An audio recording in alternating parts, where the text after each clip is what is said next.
What's happening? It's your boy Big Steel with another episode of Gangster Chronicle After Hours. Now, I believe that video went viral, man, with Egyptian Lover. He was talking with KRS-One and the homie Be Real on Be Real TV, and they were talking about West Coast history. And, I saw that early in the morning, man. I had to hit my homeboy up, man, Lonzo Williams, man, the legendary from the World Class Wrecking Crew, friend of the show. Been on Gangster Chronicles many times. Lonzo, how many times you been on the show? Maybe 3 or 4? About 3 or 4 times, yeah. About 3 or 4 times. Lonzo is a friend of the show. Always comes on, man. Always has. And the funny thing is, Lonzo, you never talk about the same thing when you're on the show, man. I got too much history, Doc. I got to repeat myself. Yeah, that's just so, all the history you have, man, is funny, is you never talk about the same thing twice on the show. Never have. So I had to hit you up in the morning, man, because I heard a couple of things, man, that I didn't like, because I'm all about factual information being passed around. I don't like misinformation, especially when it comes to hip-hop culture on the West Coast, man. I think we have to take that very serious, man, because it's so easy to rewrite history, man. Yeah. It's really easy. You'll mess around and look up 10 years from now, and all the real players will be left out. All the names that should be there will be omitted. And you have a whole bunch of people that really didn't do nothing getting all the credit for everything. So we heard Egyptian Lover, man. He was on there saying that, Roger and those guys, man, were, Roger Clayton was pretty much the Kool Herc of the West Coast. When it came to West Coast hip hop, they were having a conversation with KRS-One. Now, I'm not here to, by any means, man, talk down on Roger Clayton's name, man.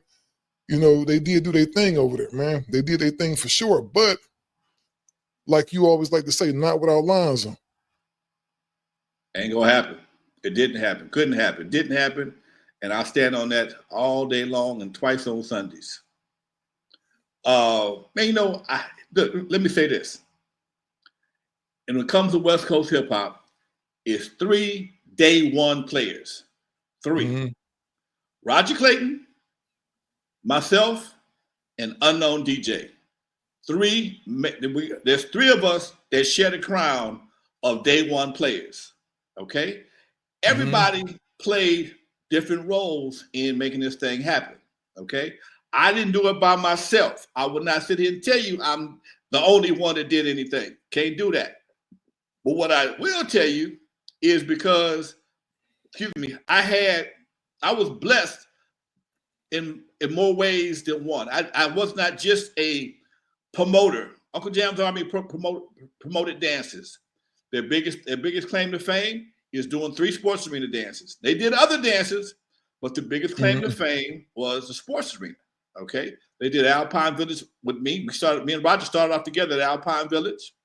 They later started doing Biltmore Convention Center. Same thing. We all did the same venues. I had the Queen Mary on lock for a while. Also did the Biltmore Hotel.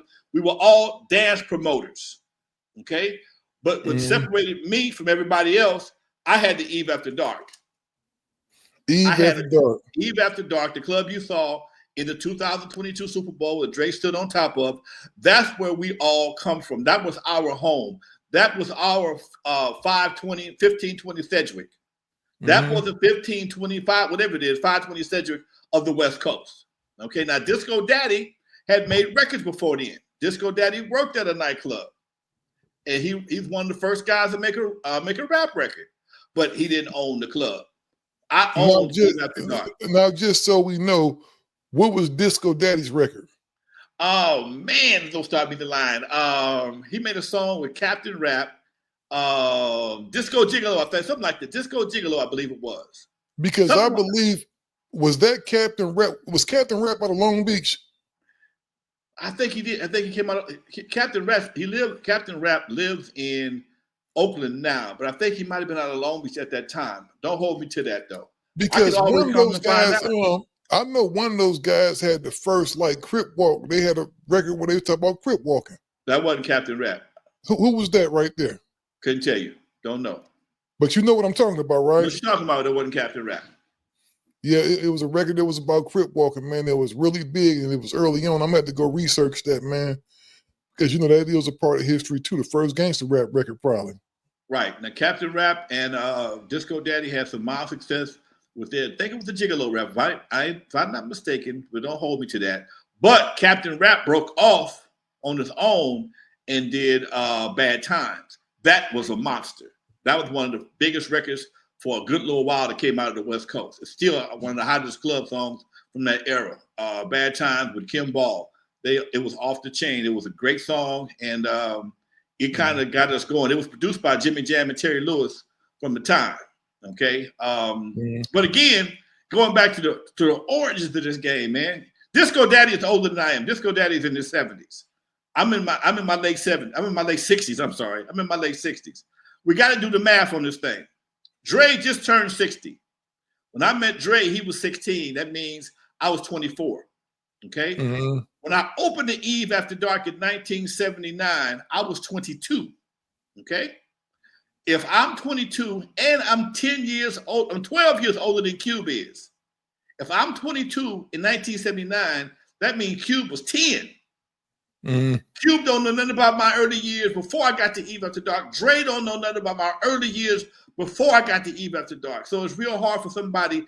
Egypt damn sure wouldn't know. He don't know nothing about Alpine Village. He don't know nothing about the early days of me and Roger. He's hearing secondary stories. I'm the only one, an unknown, that's still alive.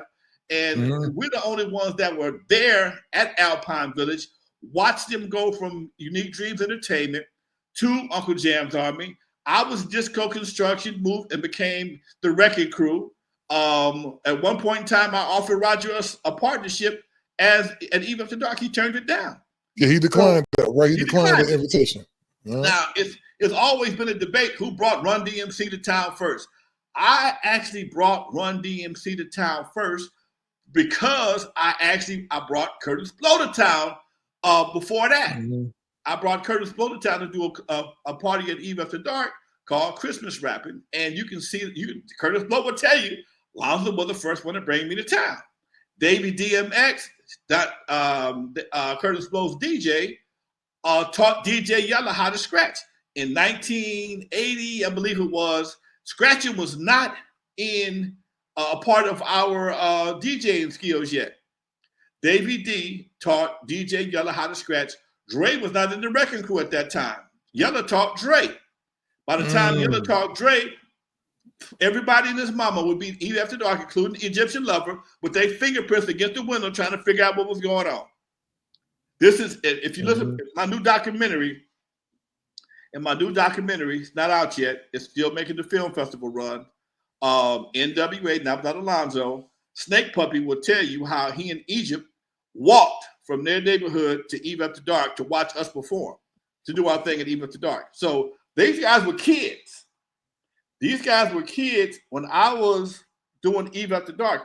Nobody had made a record yet. Well, I'm sorry. Just so people know, when you say Snake Puppy, you talk about Snake Puppy from LA Dream Team. LA Dream Team, right? Right, that's correct. By the time the LA Dream Team started, I'd already started making records, and we were at Dudo's. We had just dropped Surgery.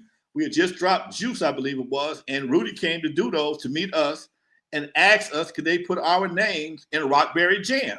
Okay. Rudy did a tribute to everybody. Wrecking Crew, blah, blah, blah, blah, blah. But Uncle Jam, he showed love to everybody in Rockberry. Okay. And we all just it was all done on a handshake. So when it comes to the true roots of this game, okay, I'm one of the branches. I'm one of the roots of this game. Like I said before, I would not say I did it by myself. I would not do anybody any injustice, but I had more than anybody else. I've had more, my hands in more shit overall. What I mean by that is, I owned the Eve After Dark. I ran Dudos. I owned Crew Cut Records. I was a member of World Class Wrecking Crew.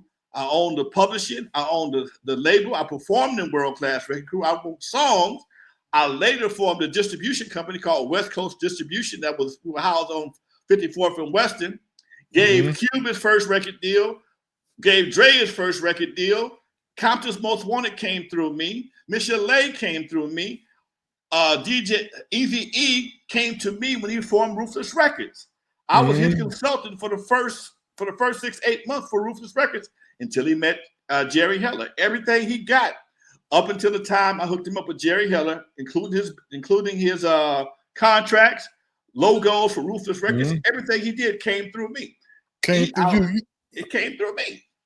Now, if I'm not mistaken, right? You hooked him up. You hooked him up with Jerry Heller, right? Yes, sir. Yes, sir. When we had just got a deal with CBS, and Jerry Heller had found us some money, and we didn't know nothing about the union. Jerry found us some money from the union, and at that time, Jerry was trying to become our manager. When I did my deal at CBS, I didn't have a manager. My lawyer told me because they came to us looking for the deal, why would I give somebody $20,000 for a deal they didn't get? All the manager was going to do was going to relay the information from the lawyer, from the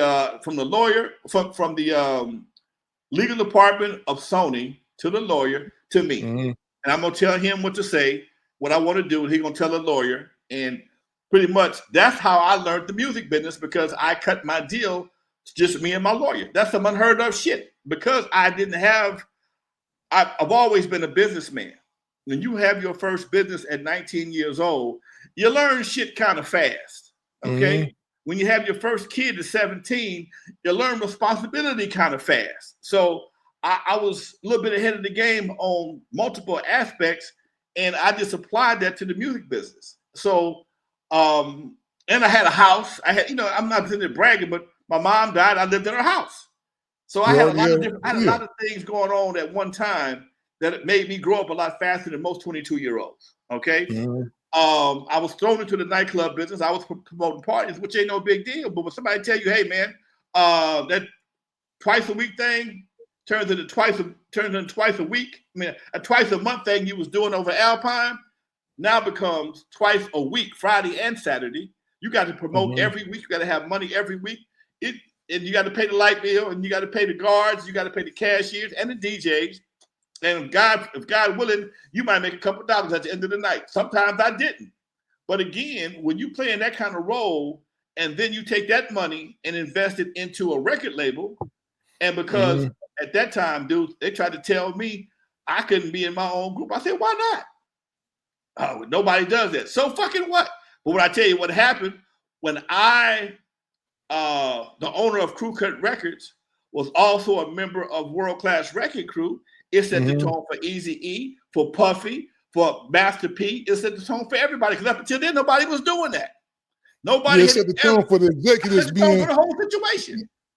Yeah, the dual threat cast, the dudes who were executives and artists as well. I set the tone for all that. Nobody had done that before me. Okay, there was nobody that owned the label and was on the group. So it was a great thing on one side. But on the other side, when people around you not really experienced, they may have felt that they were getting ripped off, because I got paid on multiple different ways. I got paid as the publisher, I got paid as a group member, I got paid as the label. Okay. Well, that's one of the things, man. When people don't know the business, the first thing they say is somebody ripped them off. Right. Somebody ripped them off, but they signed the paperwork though. Well, when everybody's young, man, and understand this. We got to deal for CBS. They drop $100,000 on us. Okay. Now, I already got a house. I had a house already paid for. Eve After Dark was very good to me. All my cars was paid for. All my house was paid for. I just cashed it out. I was able to go in and grab what they call an equity line of credit at that age. And I had 40, 50 grand at my disposal anytime I needed it. So that's why I was able to fight with. So by the time I got ready to, when I got my deal from CBS, I got some more money. Okay. And I still was doing parties. I still was doing Eve After Dark and do those up until we got signed. So before you go on, Lonzo, I want to say, I would like to say you were still doing clubs in the 90s, weren't you? I still do. I'm gonna be doing clubs in 2025. Who's the goddamn contractors to get through? That's always been that's been my backup career, dude. Because I think when I first met you, I used to always catch you coming from what's the big wholesale house? Sam's Club. It was either Sam's or Costco, one of those in Inglewood. Always. I used to always see you coming from over there. I say, "What you doing, man? Getting some stuff for the club. Getting stuff for the club, ready. Yep. The club." So I was always blessed. I have three things. I have a couple of things I do, but three things I've always done. I did it today. I've always DJ'd. Because I love doing it. I did a gig today for the city of Compton. I love doing nightclubs. Okay, I'm bored as shit right now. Usually by now, I'll be at the club setting up. So my whole body clock is off. I mean, I like going to bed early, but I also miss the excitement of having a club full of people. So when the record business changed, I just went back to the clubs. The other thing I know entertainment, period, but I enjoy nightclubs. And like I said before, I've always been blessed with multiple careers. So it's I don't have to stand on stage and make my money. I don't have to chase gigs. I go to open up one of my clubs, or I always maintain relationships with owners, and I know how to bring a crowd that ain't gonna cause you no problems. And now, do you think clubs will operate today as they did in the yesteryears? Nah, no way. Because it's a whole different vibe right now, right? It depends on what your clientele is, and that's the problem with most clubs. You have to be the management and the security has to stand on business 24 hours a day, because certain things that we did back in the 70s and early 80s that became standard for the 90s and 2000s won't let a club be sustainable. You can't allow certain things. You can't play certain kind of music. And I know that sounds crazy as shit coming from a DJ. There's certain things you can't play in the club, not long term, and expect to have a successful long term business. And no, I know it's all about longevity. And the only reason I'm mentioning it because I just was watching it today. I told you I was watching the NWA movie today, and they made it appear that she was just totally anti-hip hop, right? Mm-hmm. They could, but they didn't tell you I was the first one to bring Curtis Blow to LA, Run DMC, Dr. Jekyll and Mr. Hyde. They didn't tell you, they had to make me out to be the bad guy. Every movie got to have an antagonist, and they had three of them. They had me, Suge, and Jerry Heller. Yeah, they made you appear to be the bad guy. Yeah. And they made you appear to be the bad guy, and they invited you to the premiere of the movie too, didn't they? Yeah, I was there. Mm-hmm. I ended up with 3 tickets to the show that day. Cube sent me 2. Dre sent me 1. Dre sent you 1 ticket just for yourself, huh? He sent me 2. Cube always looked out for me. He's always when I listen to Cube speak, my mouth falls out of his name more than anybody else. And I had my time with Cube was very short, but I guess my impact was pretty powerful because the brother never had a job to my knowledge. Dre never had a job. I can't recall Dre having a job outside working for me. Okay. And Yella's had a couple of jobs, but I presume I'm thinking that they saw how I was operating back then, and they were able to duplicate it in their own ways.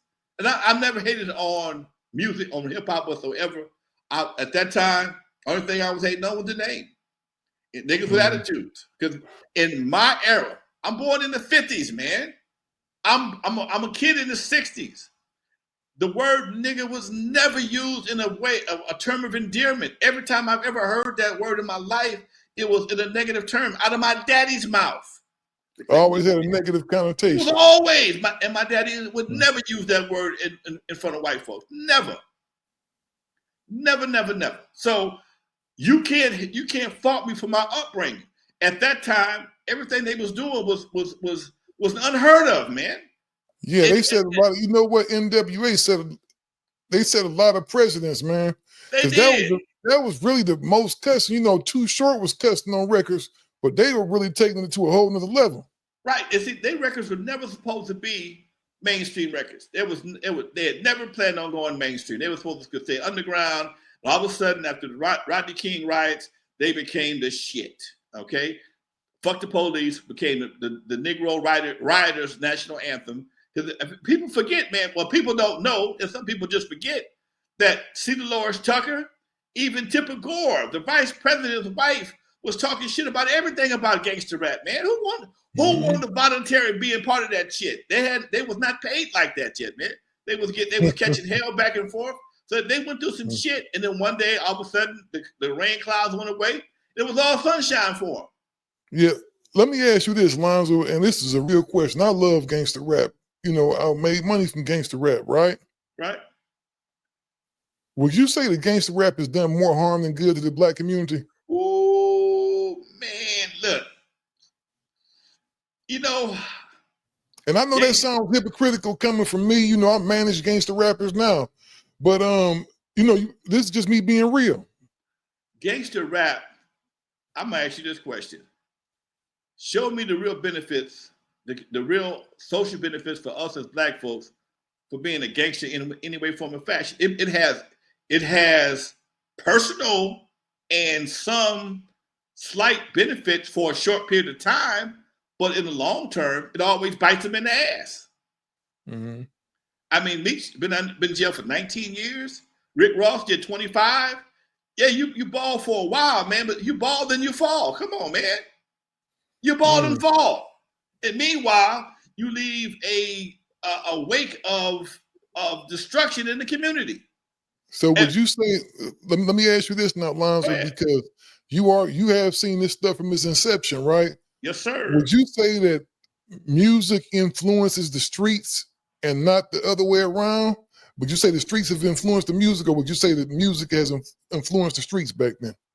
Dude, it all depends on the music, okay? When I first started doing clubs, doing dances back in the day in the 70s, it was all about love. Earth, Wind, and Fire, Emotions, Isley Brothers. And the best thing you could do was get a slow dance, get your grind on, get your phone number. Eve After Dark. We played Prince. We playing Prince, Michael Jackson, and folks come to the club with their little snotty socks on. But I remember the slow dance. Yeah. You always wanted to slow dance. You always, even if you were shy the rest of the night, you always wanted to get the slow dance with the girl you was eyeing, and that was a big thing. The Gangsters went to the set to slow dance. The Gangsters didn't go there to mean mug no brothers. So when World Class Record Crew came out, man, like Yella said, we ain't never made a record trying to impress no brothers, man. We was trying to impress the ladies. So when that whole thing shifted, understand hip hop. You seen Boys in the Hood, you seen House Party. That's what it went to overnight. You had House Party one weekend, next weekend you got Boys in the Hood, just like that. Just like that. You got niggas doing the Running Man one weekend, next man niggas is running. Okay? Just like that. So especially in a city like Los Angeles, would you say gangster rap was bad for the city of Los Angeles? Gangster rap took what was already happening in the streets and magnified it and made everything else seem like it was punk music. Hey, think about it, man. Almost every rapper out of LA is affiliated with somebody. I think you know what, Lonzo? I was just having that conversation with Glasses the other day. I said, man, I think it's almost impossible to be a rapper coming out of Los Angeles and not have no gang affiliation. I think I don't know how they would market you. If you came out, well, you have groups back in the day. You had the Far Side, you had guys, the backpack rappers, but most artists are so they're chasing instant gratification as opposed to longevity. And that's what that's what pushes people to what's going to get them paid the fastest, not what's going to get them paid the longest. Okay. You know, Kendrick will be doing Vegas in the next 10 years, man. The kind of stuff that he does, it has a global impact. It's not just it's just not beneficial for the hood. It impacts the world. If some people, it edifies everyone, and I think that's why you've seen the success that he has, because he just doesn't talk about one subject, man. He talks about more positive stuff than he talks about negative stuff. He still keeps it real with the hood stuff, but that's not his focus. You know, he doesn't. He reminds me of Busta Rhymes. Busta Rhymes is probably one of the most articulate, fast rapping some of the guns in the world. And when it comes to lyrics, he's a monster. But he always give you something to dance to. Okay? His whole album would be a bunch of all that lyrical gymnastics, but he'll turn back around and give you a couple of songs that you can get your groove on to. And that's what people look for, because they still can appreciate your album. Kendrick does the same thing. He'll give you something that's really that make you think, and he'll give you something to groove to. And that's a great combination. Were you afraid of Gangster Rap when it first came out? No, I wasn't afraid. I was never afraid of it. It's just that you saw where you saw where it had the potential to go to. I do. When you are, understand this, man. I keep telling people forget this. I went to Centennial with the original Pyru Boys. Original. Puddin', Lil Vince, Yellow Ice, all them cats, man. Lorenzo Benton went to jail, I think the 6 months I think. I went to Centennial in 73. He went to jail like in 73 and a half or some shit like that. I was there when all these guys were alive. Tam, all of them, okay? And to see that impact in our community, and you still had an option not to be a part of that. And I chose not to be a part of that for a reason, because I saw cats dying for no reason. Exactly. And I left Centennial. We got into some life or death situations over some bullshit. And I'm not prepared. I'm personally not prepared to die or kill somebody over stepping on somebody's fucking shoe, man. I'll apologize. Fuck it. It ain't that serious. But at some point in time, you have to have that mentality that you're prepared to kill a motherfucker over the slightest shit, man. And I can't do that. And I'm not prepared to die over the slightest shit. So I chose to stay out of that shit. And when they came, let me finish this part. And when they came with that particular concept, I didn't want no parts of it. Not that I'm a punk, but I understood the dynamics of that shit. Bottom line. I'm gonna tell you the one thing I do think Gangster Rap did. I'm not gonna sit up here and blame all the ills of society on Gangster Rap, but I think what Gangster Rap did is it made it kind of like it brought it to the mainstream. And when you bring stuff to the mainstream, it makes everybody think that they could be included in that or participating in some kind of level. So I think a lot of people started participating in gangster shit. They had no clue on what the repercussions was of it. And I think a lot of people got hurt and found out the hard way that it wasn't a play thing. You see it now with music. You got a whole bunch of dudes that's soft as pudding. Soft as cotton, okay? But that they play their role. Cotton, and they participate and they perpetuating this gangster image because it's a part of their image. It became a part of people's image right now. And I think we've seen people get hurt. I've just seen cats go through. So I've seen in the club business, I've seen so many fads. There was the fad where everybody wanted to be Prince. There was the fad where everybody wanted to wear the Morris Day, the skinny ties, and the oversized coat. There was the fad when everybody would call it ska. It was ska, and they were looking crazy as shit. And for a while, I thought gangster rap was going to be a style, but it was so entrenched in the community. It's hung around for 40 some odd years, man. The gangster rap is pretty much is embedded into a lot of things. But here's the crazy part, Norm. Every time somebody dies, a rapper dies in gang violence in the music industry, all the players go on the radio. Man, we got to stop all this violence. We got to bring peace to the streets. But as soon as they get their punk asses in the studio, they back on that bullshit again. Yeah, they're trying to make money. They back on that bullshit again. Until somebody put a bullet in their ass, then they want everybody to come on, man. You can't have it both ways, man. Like you said, Lonzo, it's been around for 40 years at this point, and it's still probably the most popular form of music on the planet. You know, it's popular, but at some point in time, man, it's slowing up a little bit now. It's slowing up a little bit, right? I know I've heard people talk about hip hop and say, you know what, man, hip hop ain't selling like it used to. And I think a big part of that is a lot of people not just making good music. I think so too. But you can also, man, do you really want to hear your grandpa talk about being a gangster? Come on, man. Oh, no. You got senior citizens. Cats with AARP cards in their pocket are qualified for them at least. Talk about still being gangsters, man. That shows no growth, dude. You telling me you ain't done nothing else in the past 20 years that can give you a different outlook on life. You still talking about the same shit you did, holding on the block. Come on, man. What kid want to hear that? What old dude want to hear that? And your market share is shrinking. Well, you know what?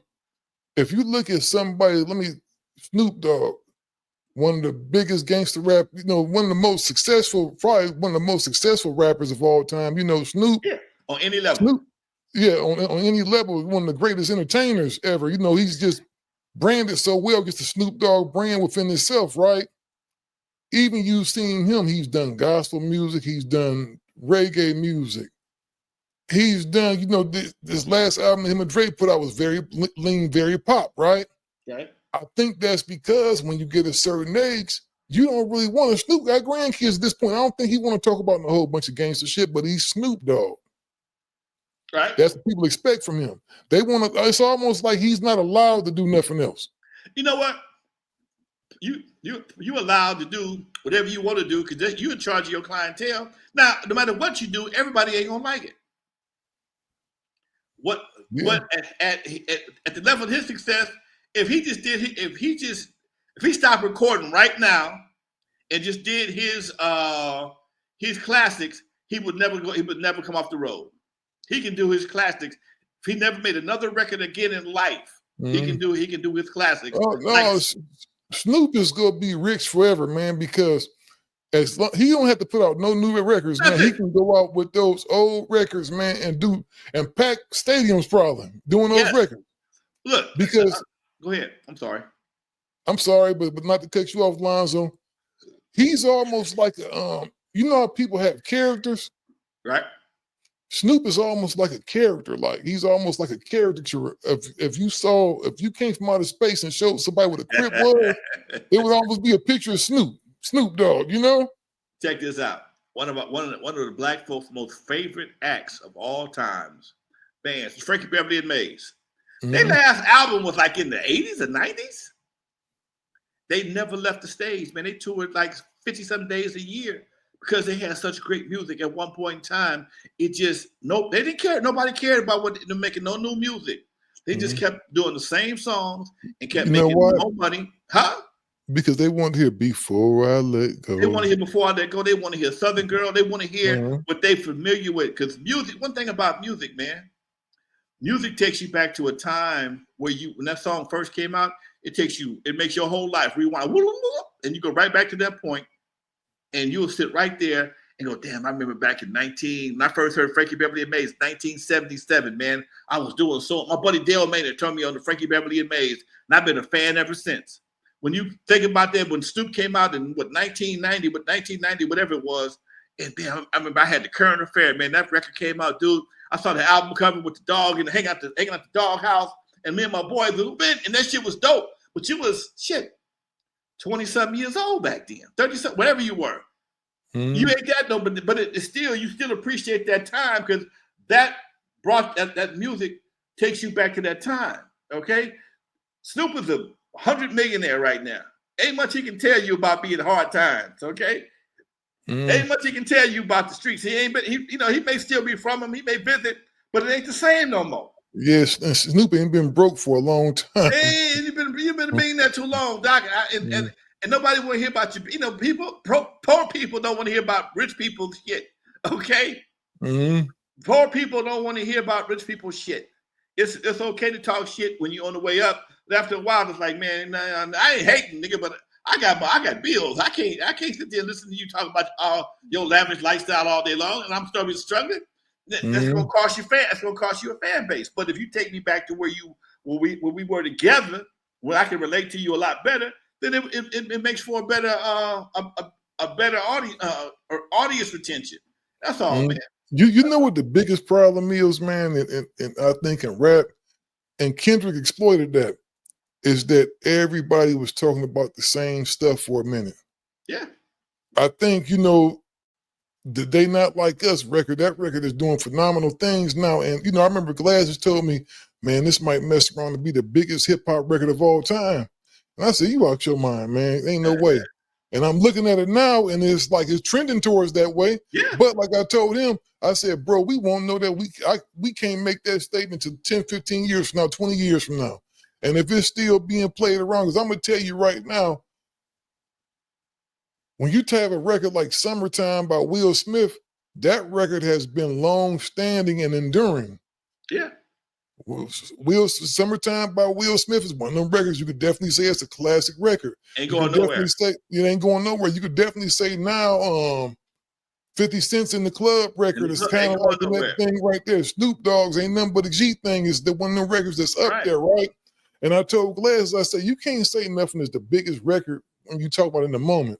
Because there's been a whole bunch of these balls come and go. And I don't care what nobody say, the streaming era is way different than the physical records era. Oh, it's a whole different animal. And I tried to argue with some of these dudes about that. Oh, streaming is this. And I said, man, listen, you had to go out and sell physical units. You had to sell a record back then. And at one time, Lonzo, you remember the CDs that went up to $18.99, man? Hell yeah. Damn it, $20. It wasn't you could listen to people shit for free now. Back then, you had to go out and sell something. You had to be able to sell a tangible product. And I think that's what made the music better. I think these guys right now, by it being all about streaming now, I think they have to put out a lot of music like they do now. Guys put a lot of music out right now. Look, check this out. I've been in the record business, at the bottom of the record business. I actually call stores to sell records over the phone. That's why I tell you, when people talk about me in this music game on the West Coast, I'm that dude. Me and Roger worked there together though, so I can't say it by myself. Mm-hmm. Okay. Used to be a time you had to go when you went to the record store. When you go to buy something, before you buy it, they'll tell you, man, check this out. And they would play some other shit that was dope as hell, but ain't made it to the radio yet. Now you got to figure out what you're gonna buy. Mm-hmm. What you gonna put in your hi-fi? Which one you gonna put in your car? And then it made it. Then you had to take your ass down to the store. You had to either get a ride, drive, catch the bus, or walk to the local record store. Walk in there with money in your hand, already committed to spend this record, buy this record. And while you in there, the salesman behind the counter is gonna slide you some new shit.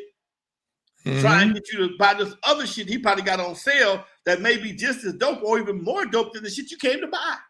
100%. And depending on what store you went to, they may give you a little love and give you a promo for a little something off. So the game is music game.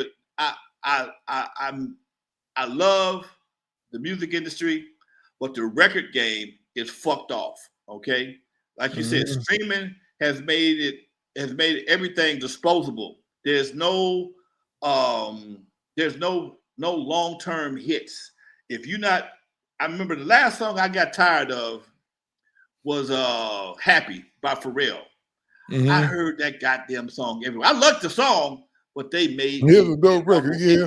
That one, and I think right around the same time, that song by not Alan Thicke. What's the dude's name?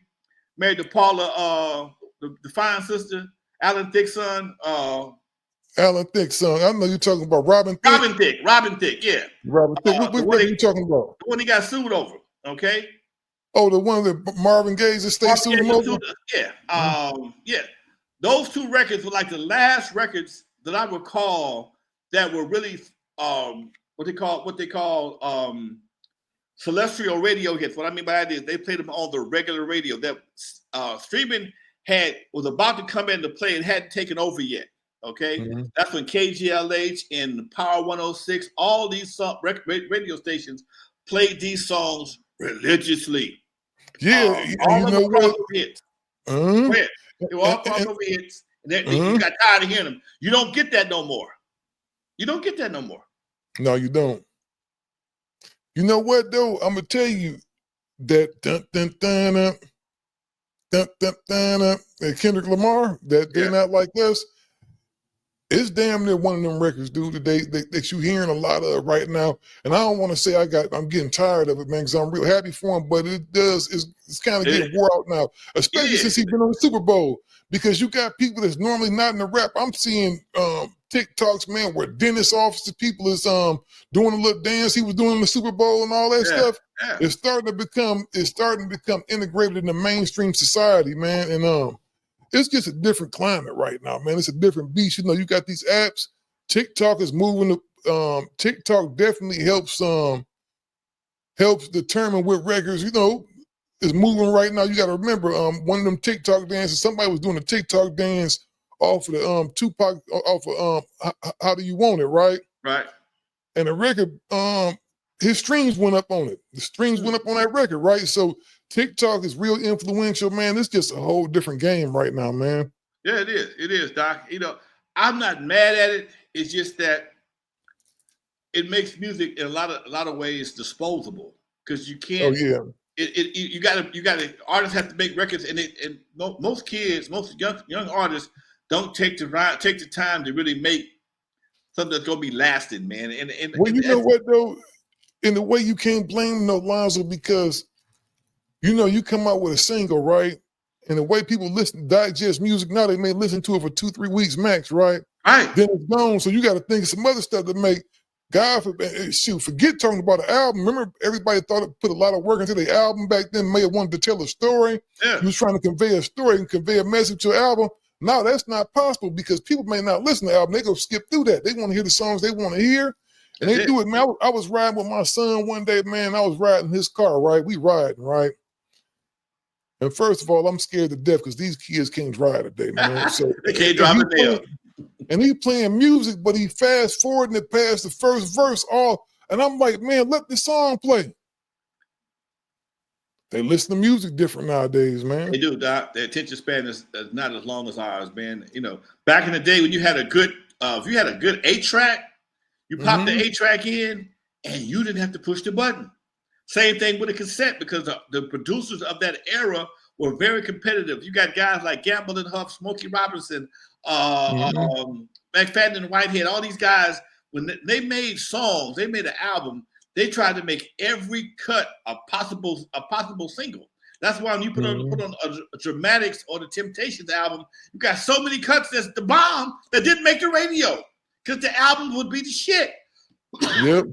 But nowadays, nobody makes albums. Excuse me. Yeah, man. So let me ask you, Lonzo, man, I appreciate this Saturday night, man. You jumped on here with your boy. I appreciate you, man. If you could talk to Egyptian Lover right now, what would you say to him, man? Asia, you need to come holler at me, man. You wasn't around in the very beginning, and for you to say that Roger or Uncle Jam's Army was a cool hurt, can't say that, Doc. It's three of us that made this thing happen. Before you got out of high school, we was already doing this shit on a whole nother level. And I'm gonna say something else. We celebrated the 50th anniversary of hip hop, 2024, 23. I'm gonna tell you this right here. That ain't the West Coast anniversary. It can't be. We need to think about our own anniversary. Hey man, I'm not trying to hate on nobody. What they did in New York in 1973, when I was still in high school and had no idea what hip hop was, we didn't get to hip hop until 1977 in the West Coast, folks. And just like most people on this watching this video right now, we all got different birthdays, man. The West Coast birthday, the West Coast 50th is probably 1977. I wouldn't say it's 1977, Doc. That's when the Uncle Jam's Armies and Unique Dreams Entertainment and Disco Construction and and various guys, LSD Productions.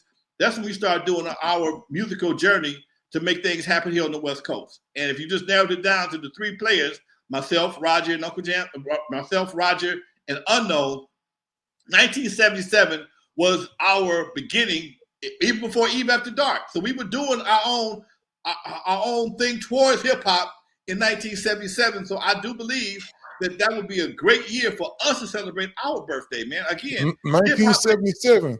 1977, Doc. I'm 2 years out of high school. I spent my first 6 months out of high school in broadcast school in 1975. I got my broadcast license in 1976. Now, 1977, I was full-blown DJing, okay? Me and Roger both were full-blown DJing. By 1978, I think that's when I heard the first rap record come my way, and we got into rap around 1977, real strong. And 79 is when Rappers Delight came out, and that was our introduction. Now, again, I'm forgetting we got Disco Daddy So if he did this thing in 77, that would be our year. Yeah, and let's talk about it real quick, not to cut you off. You had another thing too. The West Coast had one of the first black one stops out here too. You had Cletus Anderson. Come on, man. And he had music merchandisers over in Lamar Park. It's a lot of history out here. Because I'm gonna tell you about it. You know who owns Ab-Soul from Top Dog Entertainment, the rapper Ab-Soul, Cletus Anderson was his grandfather. I didn't know that. Yeah, that's his grandfather, dog. That's his nephew. I remember what's the one that owned the record store over in Watts? Tim Anderson. Tim Anderson. The Anderson yeah, brother. He had gave me Ab-Soul's demo a long time ago. Ab-Soul had to be about 16 and 17 at that time. And he gave me his demo, man. And I thought he was incredible then. Look at what he's doing now. So, do you know who owned music merchandising in Lamar Park? That was Cletus Anderson, wasn't it? No, it was not. Who was that? That was Unknown DJ and his partner. That was Unknown. I thought that was Cletus Anderson. Unknown DJ. Music merchandising was owned by Unknown. It was not owned by Cletus. He could use Cletus as the front man? Cletus was one of his clients, or he was one of Cletus's clients, but he didn't own it.